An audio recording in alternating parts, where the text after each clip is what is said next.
বিসমিল্লাহির রহমানির রহিম। সকল প্রশংসা আল্লাহ তাআলার নামে শুরু করতেছি। আমি আমার হাতের ফোন দিয়ে আমাদের হাট থেকে পেঁয়াজ, রসুন প্লাস হলুদের দাম জানানোর চেষ্টা করতেছি। আমিও লোকে মূলত ভাই হলুদের ব্যবসা করি, সেই ক্ষেত্রে ভিডিও করে আপনাদের মাঝে আমি একটা পেজ খুলে জানাই। তো অনেকজন আমার কমেন্ট করে যে ভাই পেঁয়াজের দামটা একটু যদি বলতেন তাহলে আমাদের ভালো ভালো হতো, রসুনের দাম। তো সেই ক্ষেত্রে আজকে দুটোর ভিডিওই মানে সপ্তাহের ভিডিওই আমি আপনাদের মাঝে উপস্থাপন করার চেষ্টা করতেছি। আমার ভিডিওর সঙ্গে থাকুন। পেঁয়াজ আজ আমাদের এখানে বিক্রি হইল 1000 থেকে 1050 টাকা হালি পেঁয়াজ, আর রসুন বিক্রি হইল আপনার 1400 থেকে 1600 টাকা পর্যন্ত বিক্রি হয়েছে নতুন রসুন।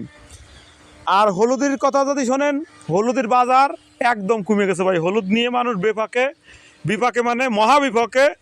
ব্যাপারীপত্র নাই, ঈদের সামনে মানুষ কিনা বেচা করবি, বাইরের থেকে ব্যাপারীপত্র আসতেছে না, হলুদ নিয়ে মানুষ বড়ই বিপাক আছে। তাই আমি আপনাদের হলুদের বাজারটা জানানোর চেষ্টা করতেছি।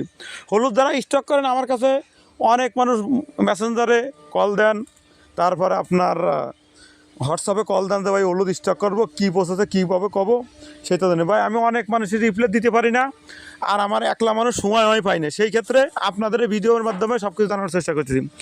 হলুদ আপনারা এখন বর্তমান আমি আজকের হাটেতে ভিডিও করতে, এই হাটে হলুদ হলো 6000 টাকা থেকে 7600-700 টাকা, 8000 টাকা 2000 বিক্রি হয়েছে। ওটার বাজার না, বাজার হলো আপনার 8-এর নিচে 7200 থেকে 600 টাকা বাজার। আমি নিজে হলুদ কিনছি 8400 টাকা পর্যন্ত আসি কিনছি, মাথা সর বাসা, ওটার বাজার কয় না, বাজার হলো এইটার কয় যে এটা চলমান বাজার। তা যারা স্টক করবেন তারা এই যে হলুদটা দেখতেছেন, এটা আলা হলুদ।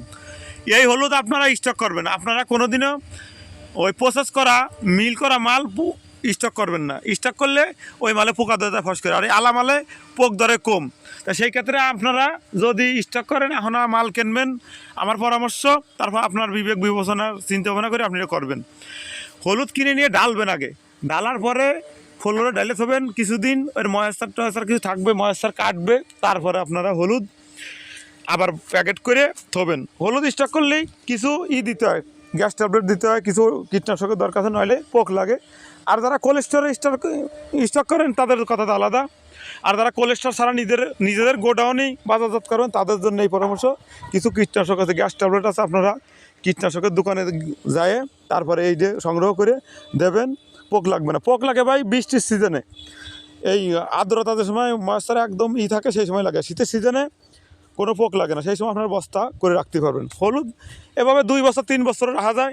আমার নিজের অভিজ্ঞতা বলতেছে, আমি 2 বছর উপরও রাখিছি।